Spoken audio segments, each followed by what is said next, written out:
Good morning. Welcome to Life After Full Sail. My name is Debbie Mills, and I'm the Director of Student Affairs. I'll be your host this morning. We want to welcome all of you that are here with us on campus and everyone that's joining us online for this streaming event. So I'd like to introduce our panel. We have Culley Bunker. Culley is the founder and lead visual effects at Skulley FX. We have Joey Morelli, who is the senior video editor and compositor.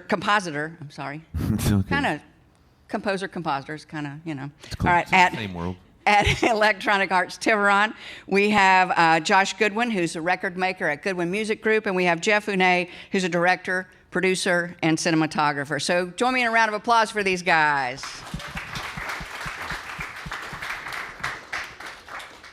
So I'd like to start it out just asking you if you were talking to a group of 300 students at orientation, what advice would you give them first to focus on as they're going through school and on that first journey when they after graduation?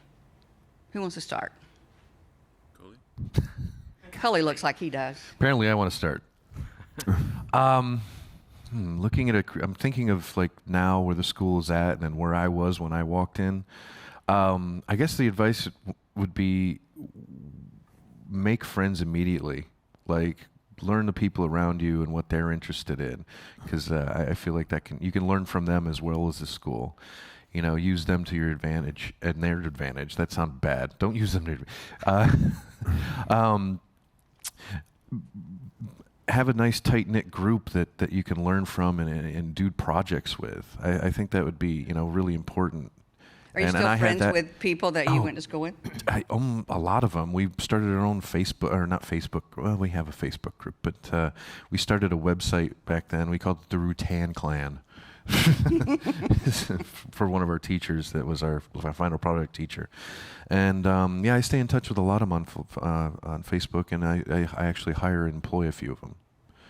My best friend is still from my graduating class. But back to the point. I'd also, when you're first starting out, the scope is so big. So don't think about whittling it down till later, because you might find something that you like that you didn't know. Me, for instance, I came for audio and saw these amazing audio guys that just blew me away. I'm like, I'm never going to be this good, I don't think. But I saw what they were doing on computers, and it really, really interested me. So I switched over to computers, and the mind and the skill set went where it went, and it worked out. Yeah, I agree.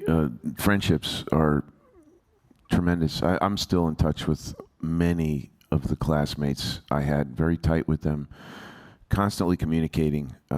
Because when you come here, it's overwhelming, all the information that's thrown at you, especially the size of the campus now.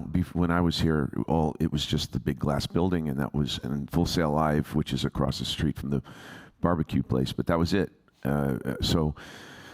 We went from class to class to class, and we slept in the hallways, and we did whatever we had to do, but we also had our own compositing group outside of school, which, believe it or not, that the work that I did in that group on my own time actually got me my first job. It was because they saw the initiative of you were going to school all these crazy hours, and you actually made time to do this project on your own, and they were so impressed with that actually got my first job as an After Effects designer in a ad agency.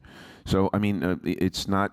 I suggest don't just sit back and just take your classes and go about your business, but actually get involved with other people, other places, other departments, other students from other programs. Make friends across programs. Get into it right away. Because these are friendships, believe it or not, because you're going to be sleeping with these. Okay. Not going to finish that sentence. Oh my! You're going to be hanging out with these people, and you're really going to get tight because the hours that you spend on these projects. It's like you see them more than you see your own family sometimes, and these friendships last forever. Believe me. Still, like yesterday, I still remember all the guys I talked to, and It's pretty amazing. Cool. Yeah. So, Josh, tell me about your first year after Full Sail. My first year after Full Sail was a lot of couch sleeping, a lot of PA work I did. When I moved to LA, I packed all my stuff in a car from Full Sail, drove to LA. My buddies did assistant camera work and PA work on films and commercials and stuff like that. So I slept on their couches, and I would PA 3 times a week or 2 times a week, make like $150, $200 a day, which paid for my $500 in rent that I was paying on the couch. And then I would intern and run errands and just do whatever I needed to do to get indoors of buildings that I wanted to be in. And I spent the whole time basically just like learning as much as I can and trying to get to the position I wanted to get to, you know. I think as Full Sail students make couch surfing a national sport. It's kind of fun. Yeah. It is. Yeah. Well, it got Troy a new couch. Troy Duvall, actually, I think he's gone through 3 or 4 couches, actually, because he is so generous. I mean, people just call him and they, can I stay on your couch? Can I stay on your couch? It's like a revolving door in the front of his house. He's just a wonderful guy. I've had many couch reciprocations myself. Pay it forward. Yeah. Come up with a hashtag couch forward or something. I'm gonna say one Couch more it thing forward. too, just elaborate on what these fine gentlemen were saying. Not to get in the way of what you're about to say. No, please. Like nobody's gonna tell you to go out and go above and beyond and do these extra projects that they're talking about doing. In my industry, they don't tell me to do stuff, and I'm sure in their industries they don't tell them. But if you take the initiative and you just crush some extra projects, you're gonna learn how to do things and make those mistakes early on right now. So when the time comes time to do it for real, you're not gonna jack up that bad. I don't know, maybe not. Yeah. Okay, Jeff, it's your turn. Yeah, I guess I would find your clan as quickly and as fast as you can, and just keep meeting folks. In fact, I just heard from I'm friends with a lot of guys that I went to, or guys and gals that I went to school with on Facebook.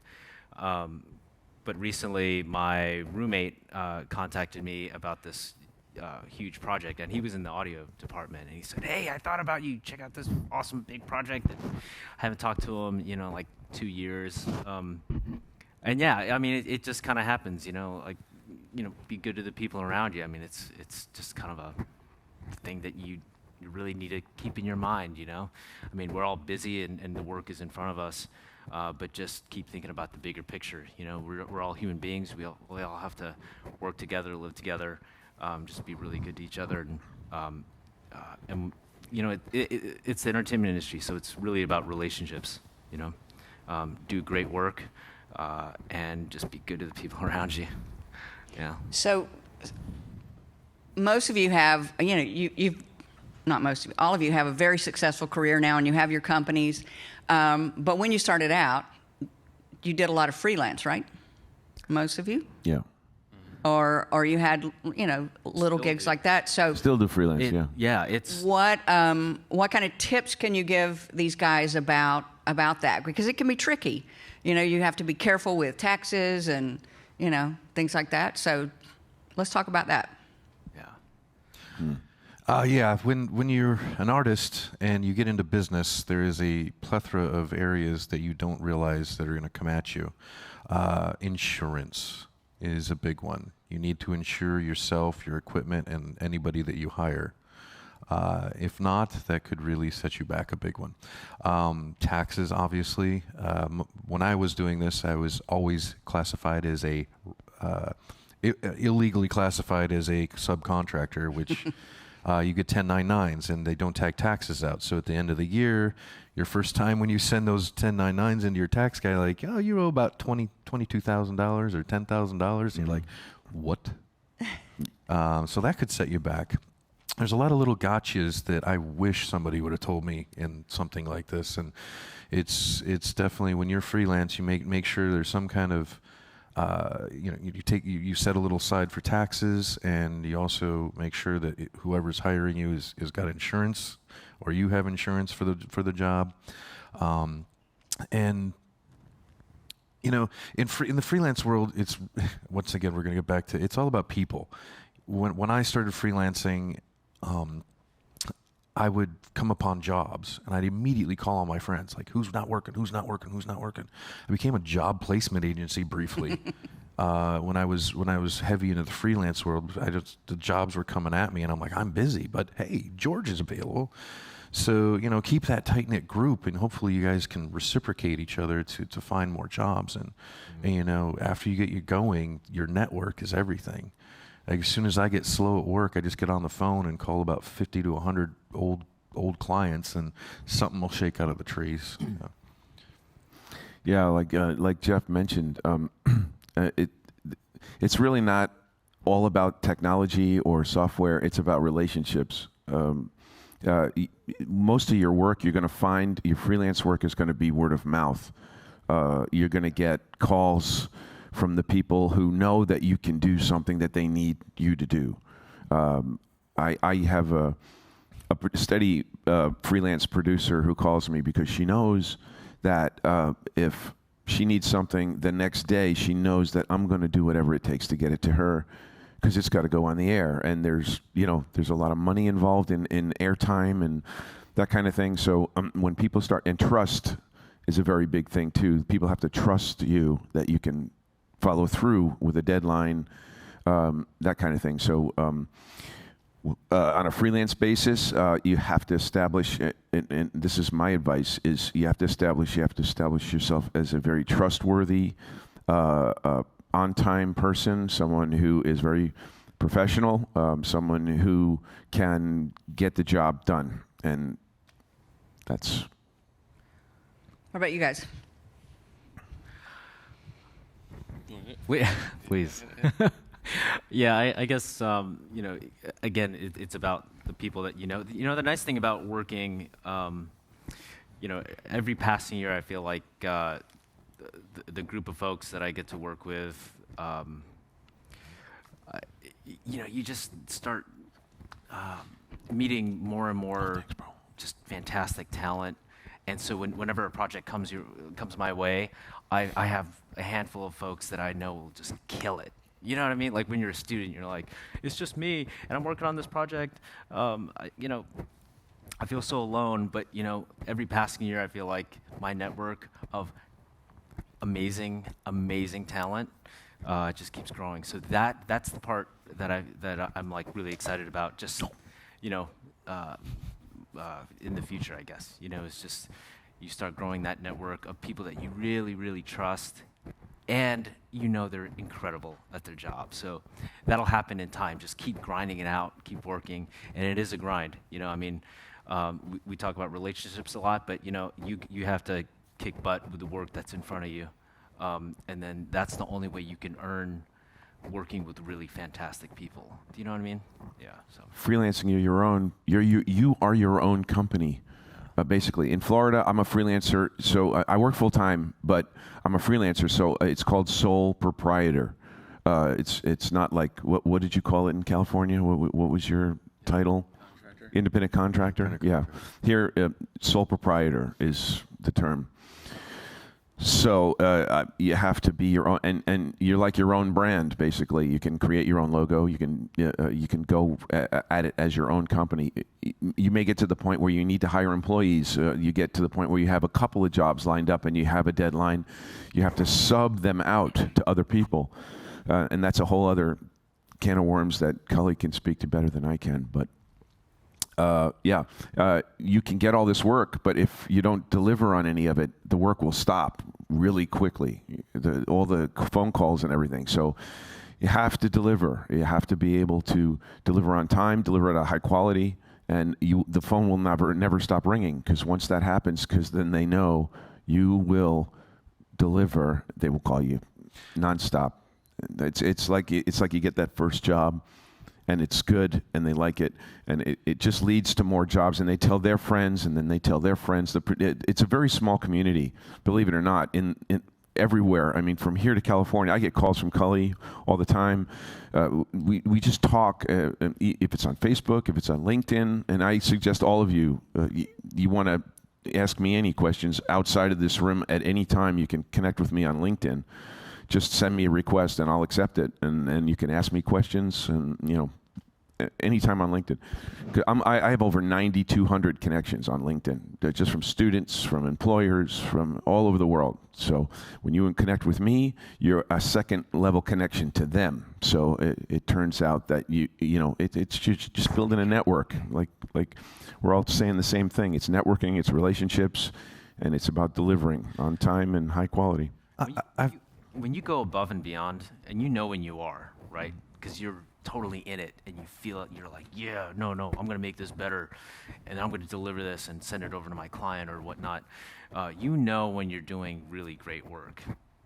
I mean, it's not like you don't know. And people remember it. Yeah. People remember it. And when you work with folks and, if I've hired folks and I'm in a bind, I know when those folks are putting their extra time in and delivering really great work, you don't forget that. So just saying. Well, there's a lot of, there's going to be bad times. Yep. On the flip side of this, you could be thinking you're doing the best work in the world, and this has happened to me I don't know how many times. Hey, do something cool, client, and then you're like, yeah, I'm going to knock this out of the park. I'm doing this. This is amazing. What do you think? Oh, you think it's great? They come in like, what the heck is that? You can't, you're going to be offended. But you can't take it to heart. It's not personal. Everybody's tastes are different. So you really have to just step back, look at it from their perspective, and then try to deliver something they think is cool, which still can be difficult. But I like to think when you're working, there's two sides of the coin. There's you want to under promise and over deliver, right. But you still need to jump in and into things that you think you can't swim on. Right. So it's a very fine line because you don't want to jump in and not deliver. But sometimes you want to rise to the occasion. So as a don't drown. But I don't know where I was going with that. I just lost myself. I totally understand. Yeah, you don't want to bury yourself in the promise and then not deliver because that will hurt your reputation more than anything. You have to know how to scope your projects, Like Culley said, you don't want to promise that you can give them Toy Story in 3 days. You want to actually, know what your limitations are, and then try to go past them. Only inexperienced people do that, right? Only the inexperienced go, oh, I'm going to create this amazing, awesome thing. No, when you work with like real pros on stuff and you're collaborating with them, they'll be very realistic about what they can do. Sure. And the feedback loop is very, it's precise. Early and it's often, right? Early and often. Measure your words. I've been in meetings with employees. We were having creative meetings, and they really shouldn't have been speaking to what they spoke to, and they cost me a lot of money because we could do this. I'm like, whoa. Yeah. And now the client's like, let's do that. Mm-hmm. Yeah. So know the room you're in and the people you're at. But those weren't your senior core. May have been. Yeah. I just find that in my experience, the inexperienced are the ones that. No, yeah, you're right. It most likely was. Yeah. It's just, I've definitely had situations where we're clients and you're just like, they just added a mountain of work with 2 words. Right. Yeah, see, I was never afraid to ask questions. If I got a freelance job and I thought it was overwhelming for me, I would go to one of you guys and I would ask, this is what this client is asking me to do, and I really don't want to get involved in this promise without getting some advice and some input. Do you think, is this something that I could handle? I mean, I ask questions all the time. To this day, I get projects that are pretty big, and I don't want to promise, like Culley said, under promise and over deliver. In other words, they would rather get something bigger when you promise them something smaller, and then it's a surprise. Then they're like, wow, that's really cool, and that's something they'll remember. But if you overpromise and underdeliver, that's when you start running into reputation issues. Is this guy going to do this to me again, or a girl? So it's a balancing act. Let's talk about your brand. How important is it to protect your brand? Well, I think the brand is your reputation, in my opinion. Your brand is your work ethic. My work ethic is my brand, because people know that when I work on something, I'm going to bend over backwards to get it to them on time and at the highest possible quality. When producers send me stuff, sometimes I'll send it back and I'll say, you know what, if you want this graded, color graded, it would be better if you sent me the original files rather than these transcoded files, because the color information is all there. And they appreciate that attention to detail, which is the work ethic, which is the brand. Brand isn't just a logo. It's what precedes you before you walk into a room. It's your reputation, in my opinion. Yeah, I agree with that too. Like my company, Gudwin Music Group, is just for tax purposes and my business foundation. But my brand is the last song I did, the last album I worked on. Right. Whether it was successful or not, those people talk to people, and it does spread like wildfire. We don't have business cards in my profession. It's all word of mouth, and it's all basically the last couple of jobs you worked on. I mean, you could float off a good job for a while, but all that time you're spending floating off that job, you're losing all that momentum and all that other growth and work that's coming at you. So, if I made a smash record yesterday, my mind is not on that yesterday. My mind is on the next project I'm doing. Oh yeah. And so my brand is my work, essentially. In our field, it's the real is the thing.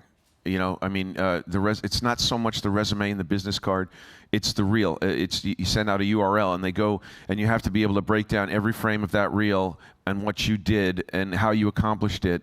And that's when they know that you know what you're talking about. Because some people put other people's work on their reel, and that is the biggest no-no that there is. Tutorials, other people's work, never put that on a reel. I can't even fathom that. Yeah. Yes. I remember things like that happening while I was a student, but now, Yeah. that's Well, ridiculous. as a business, I have artists that we use their reel to get work. So there's a different side to that. Right. Well, that's Not my work, but yeah. I'm a business Sure. promoting an artist. So You're promoting your business of the people that are working for you. But if you're promoting yourself, right? I'm going to get on a tangent here. I don't know how many of you are going to need a reel or whatever, but when you're interviewing and you show your reel, never talk it down before they watch it. Right. This has God. happened Right. to me so Yeah. many times. Like, well, I only had a month to work on this, and I'm like, no.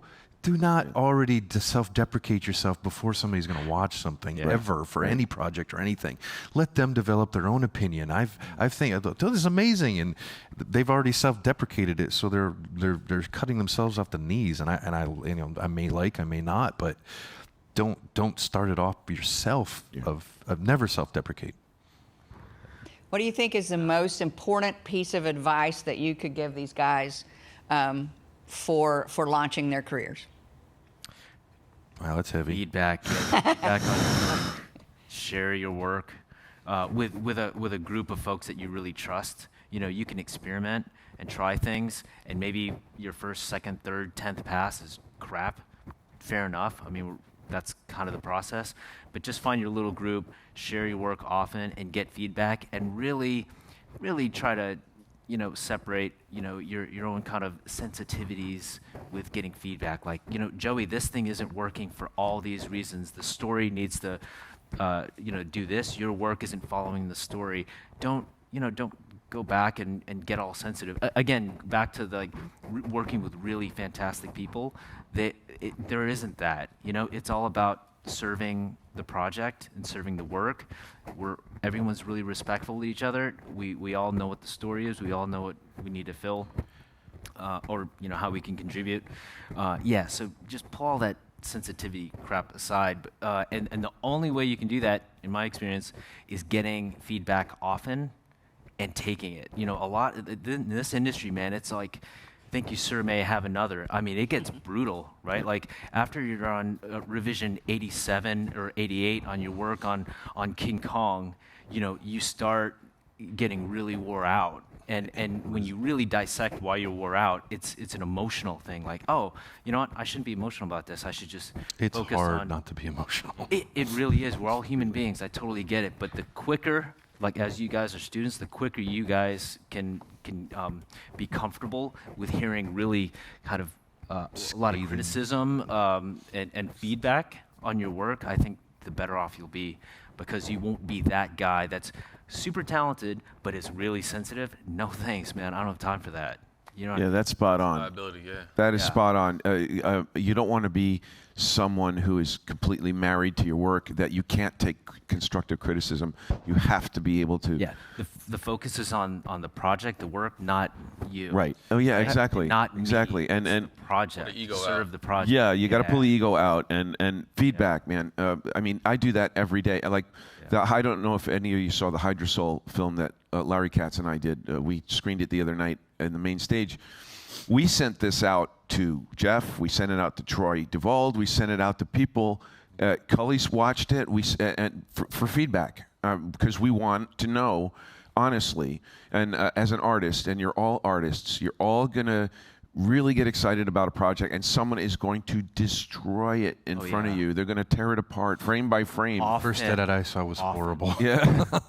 So I mean, it's going to happen. I mean, you're gonna be so excited about a project, and trust me, that's great. But you have to shift the gear when you turn it in for review, because you have to expect that you're not going to hit the home run on the first time. You know, I mean, I've been doing this for 20 years, and I can honestly count on two hands how many times I've submitted a project and it was accepted the first time. I've had it happen, and it's usually when they're out of time.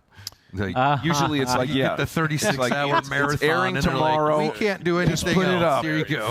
So yeah, I actually have yeah. two pieces of advice. Number one, don't stop learning. Right. This school is an amazing resource, but you guys have what we didn't. We was just budgeting when we were in school. there was no networking back then. Internet. I mean, there's so many tutorials on things and specific things, and you can make tutorials and make money off of YouTube. It's insane. Don't stop learning. The other thing I'd like to suggest is, if treated getting a job like a job, schedule yourself. Stick to the schedule. Write down who you've called or emailed, what they said, when they want to, if they told you to get a hold of them, if they didn't contact you, or if they didn't get back with you, you know, schedule another email. Don't machine gun them. Don't machine gun anybody. Yeah. We get busy, and at least in my experience, I see an email, I'm busy, I'm like, maybe I'll get that later. 50 more emails come in, I don't get to it. Email another couple days. Don't send 5 in a day, maybe 1 a week or something. Eventually, you know, somebody will answer. We're just all busy. But really, treat it like a job. You know, I think we've all been there, like Mountain Dew and TV, and we're jobless and we're just like sinking into a hole at one point. Like, don't do that. Or if you do that, schedule that time. But, you know, make getting a job in itself. Well, Jeff and I were talking about this in a panel yesterday about free time and about scheduling your time. Never find yourself having free time. I haven't had free time in 20 years. I schedule my free time and I book myself and I go sit down in my office and I work on something. So if I have a little extra time, I'll go out and play with the kids and, you know, kind of unwind and recharge my batteries. But Jeff is like a maniac when it comes to organization and scheduling, and he's got the calendar and I've got a whiteboard and everything is scheduled out. It's not because when you're a freelancer, you have to be very disciplined in your own time. You can't just come home and sit down and turn on the TV and, you know, I'll get to that when I get a chance. And next thing you know, it's midnight. Now you have to get up and work, and you're not in the right mindset. So you have to book yourself, okay, I'm going to get home, and from 8 to 12, I'm going to work on this project, and that's all I'm going to do. So scheduling, discipline is a major role in being a freelancer. Yeah, I'm just gonna say something real quick because they pretty much covered a whole bunch of stuff. But again, like in these industries, nobody's telling you to do this work. Like they're talking about scheduling work. You have to have the discipline to get the jobs done. No one's gonna pat you on a butt and say, "Hey, man, get this job done for you." You just got to go out there and do it. You know what helped for me is I spent all my extra time. I spent a lot of my extra time just doing extra projects that I created for myself, just so I could learn more and get more involved in my industry. So there's the free time, you should be doing more work, in my opinion. I mean, you can party all you want, but that takes away from your craft, and that's going to hurt you down the line. And somebody's going to be putting those hours in that you didn't put it in, and they're going to not make the mistakes that you're about to make. And, you know, I would just try to crush as much free time and create projects on your own. Yeah, like Josh said, I mean, do pro bono projects for free. I mean, some of the best work that I've done on my reel, I did for free. You know, I did the car explosion for Rick Veers for his movie. It's at the first shot on my reel. That whole documentary that we did the other night, I did it completely for free. I worked on it for a year with Larry Katz and everything. It's a passion projects. The passion projects have turned out to be some of the best work you'll ever do. Because you wanted to work with Because you want, because you want it to creative be freedom too. Yeah, and you're the boss, and you're making the creative decisions. But again, like I said, I passed it off to my brothers for feedback regularly. And we moved big chunks of the story around, and we got it to work beautifully. And it was because of them and their input and their experience. That's what you need to. You need to leverage the knowledge of the people around you, not just your classmates, but the people above you, your teachers, the Hall of Famers. Man, we're all here. We love questions, you know. And we're not walking around with our noses in the air in the hallway. I grab people. I'm like, dude, if you see me in the hallway, grab me and say hello. You know, I'm spinning people around all day. How you doing? And they're screaming like, ah. So I'm like, just say hello, ask questions. You know, send me a question on LinkedIn. I'll, you know, if I'm not busy at that time, I will definitely get back to you. You want me to look at something? I'll look at it. Send a personalized note to one of us. I mean, Right. I've only had Handwritten a letters. handful of those. And you know what happened to the guy that I follow this guy, his career, what he's doing in school. He texts me. He sent me one letter, and I'm what are you doing? I want to know what's going on with you, all the time. And it doesn't happen nearly enough. I don't think you guys understand the wealth of the wealth of experience and stuff, and just reaching out. I really think you guys need it. It's a small group here, but the school needs to do more of it. We're here for a week, but we're here for a week to remind you that we're here all the time. There you go. You know, it's just to show you that we are people. We put our pants on the same way you do. Or shorts. But we've just have a lot of experience, or shorts. But we have a lot of experience, and we can share that experience. You know, I'm not trying to hide it. We're not trying to hide what we know, or else we wouldn't be here. So it's all about confidence. Is another big thing that you should have, because to be a shy person, it's something you need to kind of turn around, because you're going to be in meetings where you're going to want to ask a lot of questions. I've always been the guy. One marketing person put on my review one year at EA. He cares too much, because I ask so many questions about projects when they turn something in, because I want to give them exactly what they're asking for. So I'll ask a lot of questions. I will not just say, take what they're giving me and go and create something and give it back. How's that? No, that's not what we were looking for. Okay, so I'll go back and do it again. And there's no communication. Communication is huge, back and forth with the people you're working with your clients, with anybody that has anything to do with your projects. Constant communication. We want to take some questions from the audience. So if you guys have some burning question that you can't wait to hear the answer to, let us know. We got a mic in the back. Don't be shy. Come on. Don't be scared. Don't be scared. We got one up here on the front. What's up, man?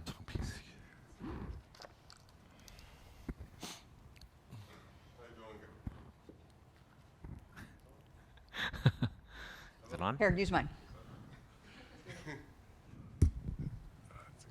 There you go. See? Collaboration right there. Recovery. Ego to the side. Good save, Debbie. Those things are So my name is Keith Johnson. How you doing, I Keith? spoke to y'all yesterday, and my question's on motivation. So I know we see y'all, and we see that you made it in your industry, right? So not everybody's going to make it. So how do we keep the motivation up and to keep pushing forward to make it in a respective industry? Well, I wasn't doing what I wanted to do when I started out. I mean, I was working in a cap facility in Longwood. Actually, they trained me. I was converting logos into stitch patterns that go into this giant sewing machine on a floppy disk, right? A floppy disk that go into a sewing machine that sews 36 hats all at once. And that was my first job. So you said cap. Caps. I thought he said cat. Like and I was caps. No, I don't think they sew on Burn hats. hats? That I sounds don't- That would be pretty loud and painful, I think.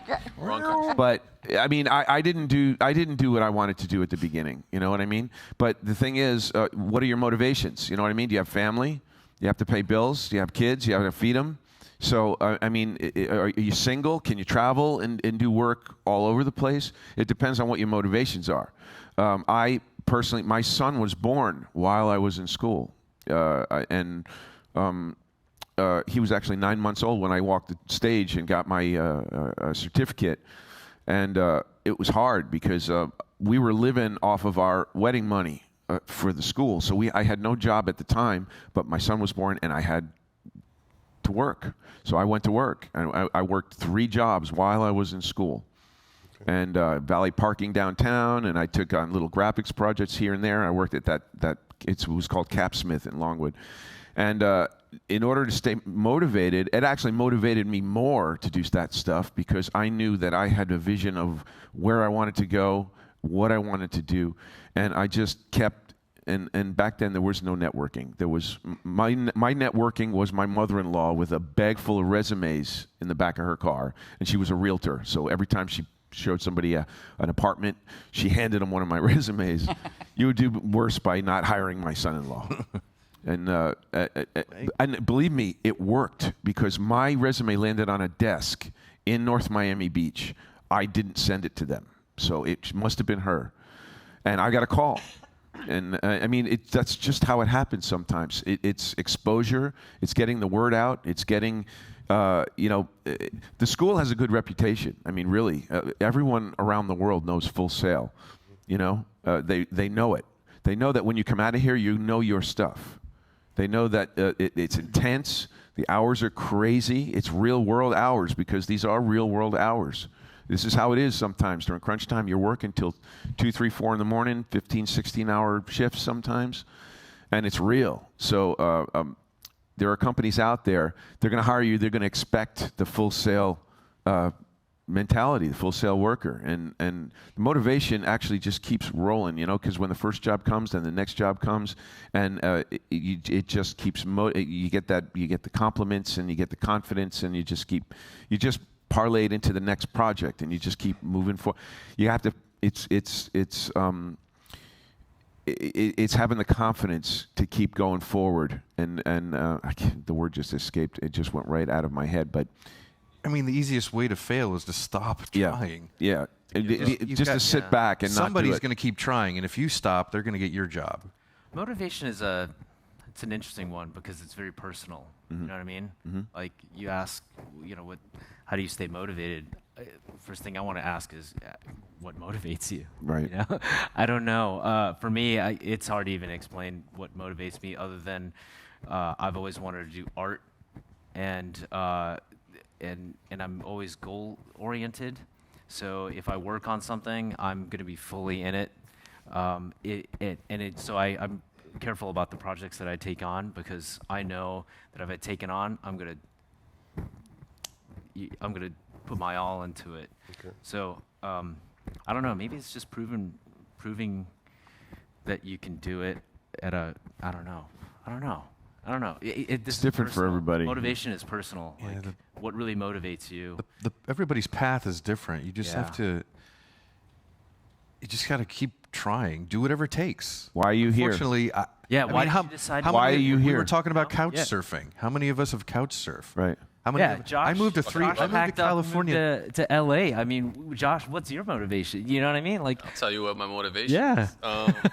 Well, make it. Look, if you work a bad job, that motivates me to not work that job anymore and to get to where I need to get. Like, my end goal was to work in studios and work on music. Yeah. And in my mind, there's nothing that I would. Well, there are a couple things I wouldn't do. I can't say it on this live thing, but there's a couple things that that I wouldn't do. But everything else I would do to get to where I need to go. And it's just extra work and just busting your butt, to get to where you got to go. I mean, there's no excuses in this industry. There's no crying in baseball. You got to do whatever the heck you got to do. I mean, look at why you came here. Break that down. Why did you decide to come here? Go through the financial aid and everything, and why did you take this on? That's a huge core of your motivation. It's the entertainment industry, man. You're working a lot. You want to work a 9 to 5, go be an accountant. But this is not why. I mean, this is an accounting school. Well, I have a You can saying. take business classes here, and you should take those. It's not a job; it's a lifestyle. Yeah. Right. Yeah. You kind of have to do it, not want to do it too. It's like if you don't really live, sleep, and think about what you're doing, Yeah. it might not be the right job. So that in itself is a motivator for me every day because I can't not do it. It's like an addiction. Would want to do anything else. My lead artist, he goes home and does tutorials all weekend. Yeah. I'm like, I wish I could do that. I got to play with my kids. No, love my kids. Well, thank you guys. Thank you. Thank you. Do we have another one? Over here in the back.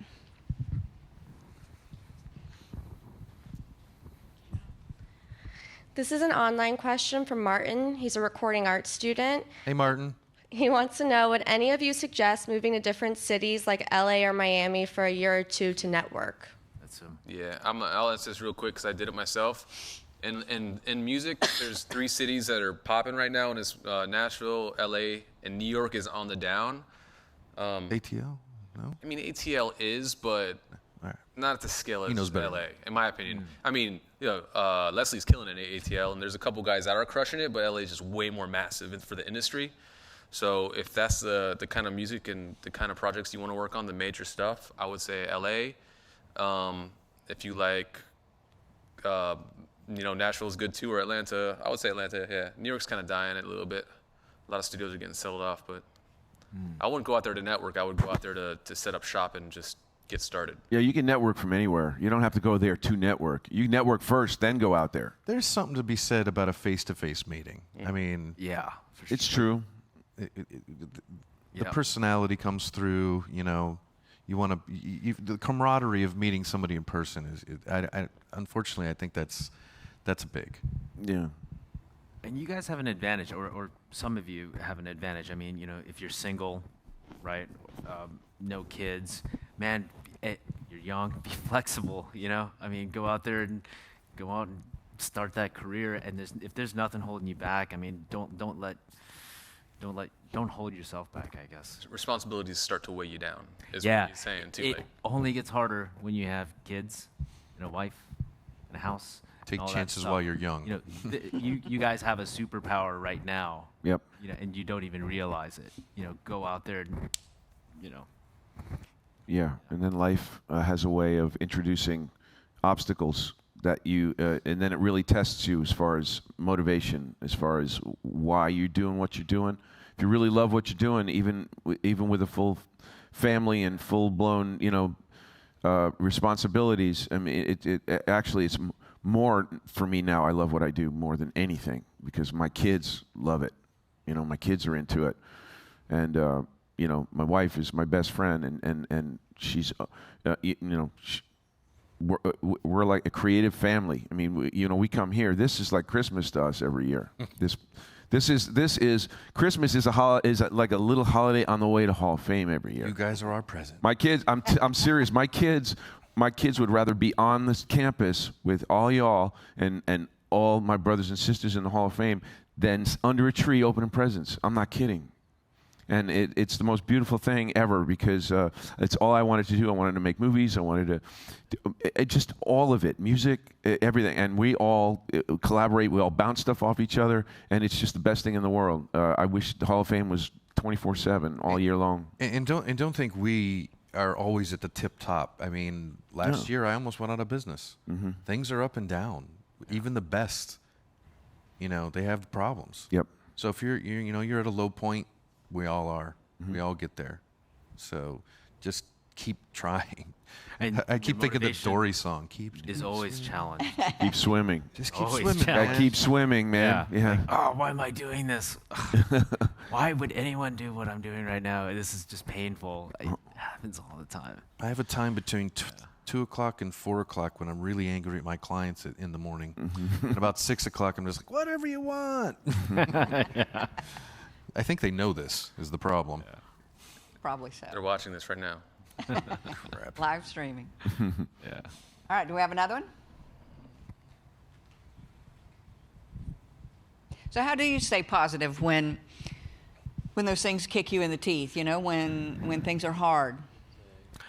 End goal. Hobbies? Like you gotta, for me, when it's hard, like right now, I'm in really, really deep in the thick of post-production on a film I'm directing and producing.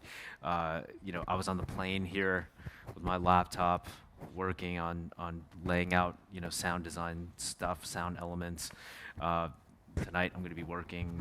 I've got a 3-hour window. I'll be working, you know, but sometimes it can be very overwhelming, but really it's focusing on that end goal and believing in it, you know, believing in that project that you took on, and really believing that, you know, when this reaches an audience, that it's going to have a strong connection, you know.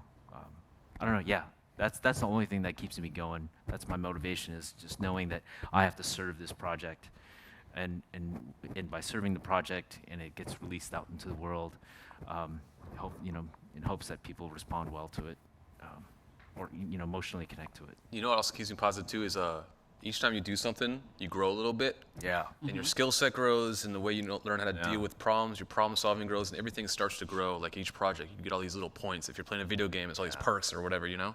Your network grows. Your network grows, Yeah. you know, all that stuff grows. So that, I look back at sometimes, I'm like, I'm overwhelmed, the client didn't like a mix, and I got to take a step back, move my ego aside, and like be like, oh man, I just came a long way from where I started. All I probably got to do is just do this little thing and it's done, you know? Little tip on networking: when you put those people in your phone, try to put something in the area of notes where you make a note of what they did. It's good. Who they are, where they're from, because then you can search it. Like I can search flame artist whenever I meet a flame artist and I find them. I can search yeah. producer. You know, I learned that a little late, and I have thousands of contacts, but sometimes it's just really nice to search a keyword after you meet somebody.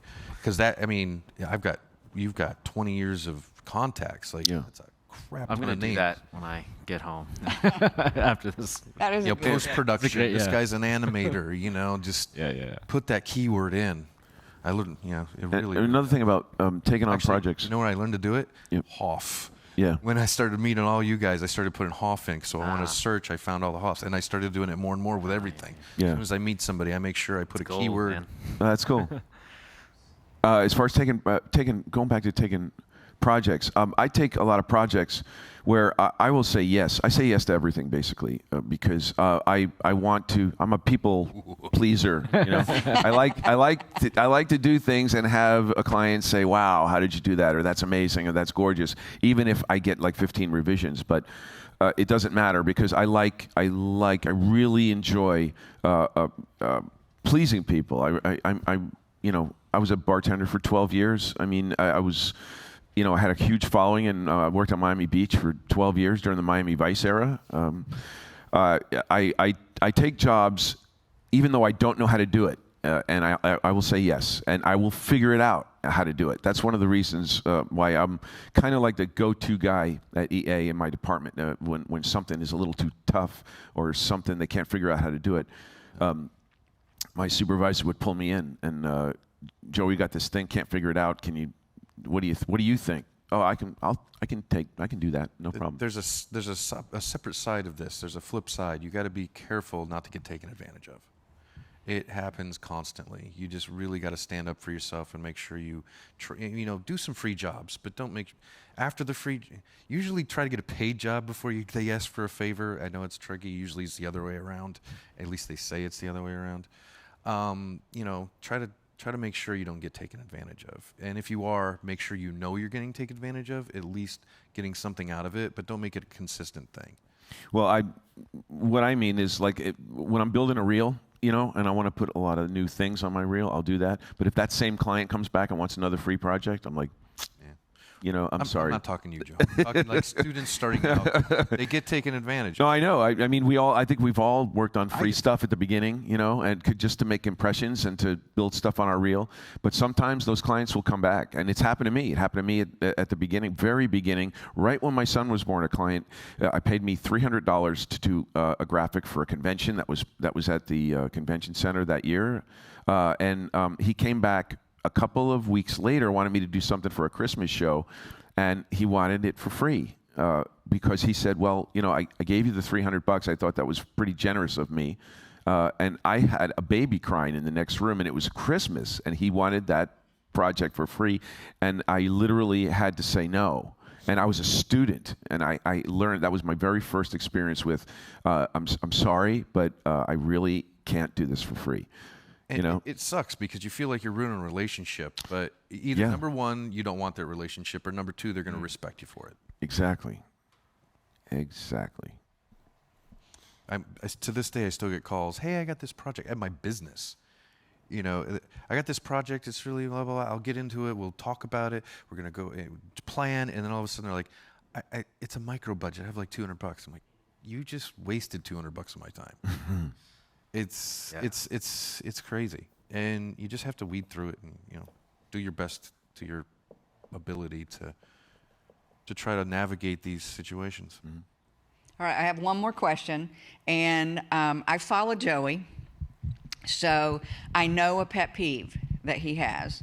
So let's talk about when you send something out, like resumes, or you're reaching out to Culley or anyone else with just a letter, an introduction. How important is it that that's clean and spell checked and proper English?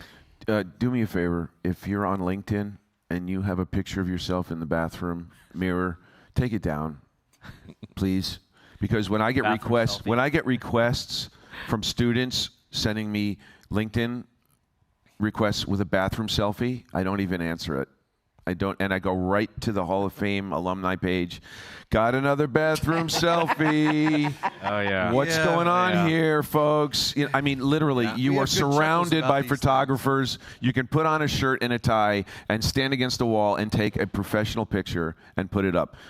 You are represented now. You got to be careful with social media. It's not like you're all, you know, cosplay and you put it up, you know, dressed like a Jedi on LinkedIn, because employers are looking at that hard. I mean, when we get a ton of resumes at EA, and I'll go straight to the LinkedIn, to the Facebook, whatever they're offering up for social media, and I'll look at how they represent themselves. And that is a huge deal, because you're trying to build a team, you're trying to add people to your team, and you want to know how they're going to fit in and how they envision themselves to the public is a big factor in how they're going to fit into a team. And a lot of some people don't even put a picture up. Don't even care to put a picture up on LinkedIn. I think that's detrimental. I think it's silly. I think LinkedIn is a very professional piece of social media that you need to treat like it's like a electric resume. You know, I mean, it needs to be nice and organized. No typos, please. You know. I had one kid spelled graphics, Grafix. I mean, you have to, please. I have, it's more of a personal pet peeve, but if you're going to show up to a job, at least for the first time, you know, wear something appropriate to interview in, and it's impressive. I mean, I'm sitting there in shorts and a polo, but, you know, I like to see somebody make an effort. But the one thing that really bothers me was, and I'm in California, so I guess it's not a thing, but if you're showing up in flip-flops, just cover your man feet. Like, it's just a thing. Sorry. It's just a pet peeve. Too, right? Like, haven't you talked about that? I've heard you talk about hygiene. Like, please. Hygiene, you know, yes. Be decent. Just be mindful, right? It's. I don't know if this is sexist, but I just feel like women take care of their feet. Man, I don't know. That's a pet. Maybe it's personal. Sorry. I digress. It's stuff that's not creatively related. It's personal. And believe me, sometimes that will stop you from getting work. No matter how creative you are. Oh, yeah. If you stink going into an interview, I'm telling you, they're going to be like, ooh, thank you very much. It happens, too. I mean, like Culley said, you walk in, how you present yourself. I mean, you don't have to wear a suit to an interview. You know, I go, wearing a bowling shirt and, just a real kind of slick outfit, and I try to make the interviewers laugh. That's my thing. I got to look at this person and say, do I want to work with them for 36 hours? Am I going to be able to look at him at 4 in the morning, right? And actually be able to live with this person, basically. You see these people more than you see your own family when you get a job at a place like EA, or you're working on visual effects. You see these people long hours. So, if they're going to take a bathroom selfie with dirty towels hanging in the background and they're like, It's essentially an extension of him. Like, it's like that's not what he's looking for on that. Yeah, because by the time if you're really being considered for a job, you're really about one of 5 that could basically obviously do the work. Like the work is generally about equal, and then it just becomes a thing where the person. Like if I'm hiring someone, it's just a matter of like, God, this guy. He's good, but oh God, his hygiene is terrible. You are building a team, and you're going to be spending a lot of time working on a project with someone. It should be a no-brainer. It seems ridiculous that we even have to talk about this. And there's even overdoing it. Too much perfume, too much cologne. There's overdoing it as well. There's a fine line. I mean, I don't know. You can even consult with somebody about hygiene. If you see somebody around campus who you like the way they look and the way they smell even, listen, I have an interview. Can you help me, please? I'm not kidding. I'm not kidding. Yeah. Never be afraid to ask for help. Anybody, ask them for help. Could be anything. Could be the way they do their hair.